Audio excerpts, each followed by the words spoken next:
Yesterday I received notification to my phone is that in my area mobile internet might be restricted for safety reasons, but they made it possible to use important websites such as Gosuslugi or ordering a taxi and some others.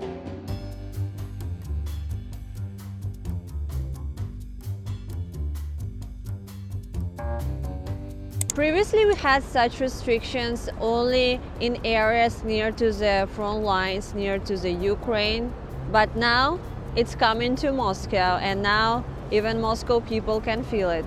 If we have problem with GPS and internet in Russia, I don't know how cute little robots are still moving on the street nicely. It's a very good question, guys. I don't know how to answer it.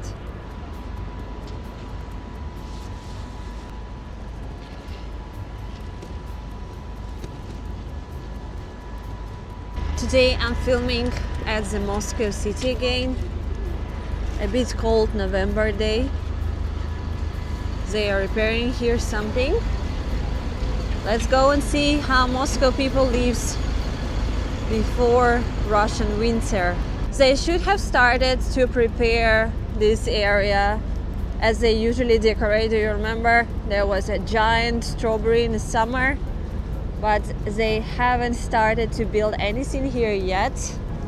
Yeah, just today it looks like normal. Why it is all happening? Well, my biggest guess is because of drones. We have many drones flying to Moscow directions, and drones learn how to fly even to remote locations. So for the drone protections, we need to cut off internet because drones, they need to use GPS, they need to use some sort of connections. Welcome to Afibal. It is so cute. Full-scale preparation for the new year. And this year decoration, they put a lot of flying tangerines here under the ceiling. It's very cute. And big Christmas tree also decorated with tangerines. You know what's interesting this year? I feel like they started preparation for the new year too early. Like literally it's not even December yet, and we need to wait for 1 month more for our new year to celebrate. Well, people guess on the internet is because we're going through very uncertain time, like people are more depressed, like less happy than in normal times. So that's why maybe government want to start the celebration early to cheer up people and make people more festive and more happy. When you're coming to Russia from abroad, your Russian SIM card will be blocked for 24 hours. And to make it work, you need to go to website and solve a CAPTCHA picture. The CAPTCHA that proves that you are not a bot, not a robot, that you are a human. But your SIM card only block mobile internet. Calls and SMS messages works as normal.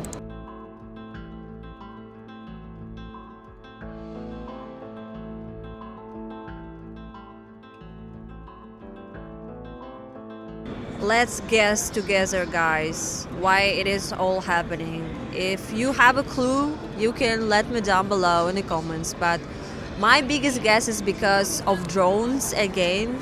When a new SIM card enters Russian space, it's suspicious, and maybe you need to confirm that you are not a drone, you're not a robot. You need to confirm that you are a human, and after 24 hours, it will work as normal. I don't have a fork today, but I'm at the Starbucks and I want to try a new taste. It is a latte with lemon curd and chocolate. I wanted to get some festive spirits. Welcome to the Soviet kitchen, my friends. Today I want to try Russian Messenger Max for the first time. I was refusing it to download it for a long time, but now I feel like it's time to try it out. It was heavily promoted by even famous Russian bloggers because governments want to push people to use Russian-owned messenger other than Western or foreign messengers such as Telegram and WhatsApp. Let's explore Mac's Messenger together. I downloaded it and here it asked me what's my name. I will call myself Lisa the Russian, and after that it suggests you to choose your animated persona, some funny AI animals, or of course you can use your picture, but I kind of like this Russian bear with a hat. And after that you can go inside and it sent me to the chat bot, and it says you need to press start to know how it works. But then it was showing me mistake and it was saying that, oh, something went wrong. So I guess Mac's Messenger doesn't work right at the moment. So inside it looks pretty simple. It reminds me of Telegram mixed with WhatsApp Messenger. Easy to navigate. So this page shows that it is a page for calls and a group calls.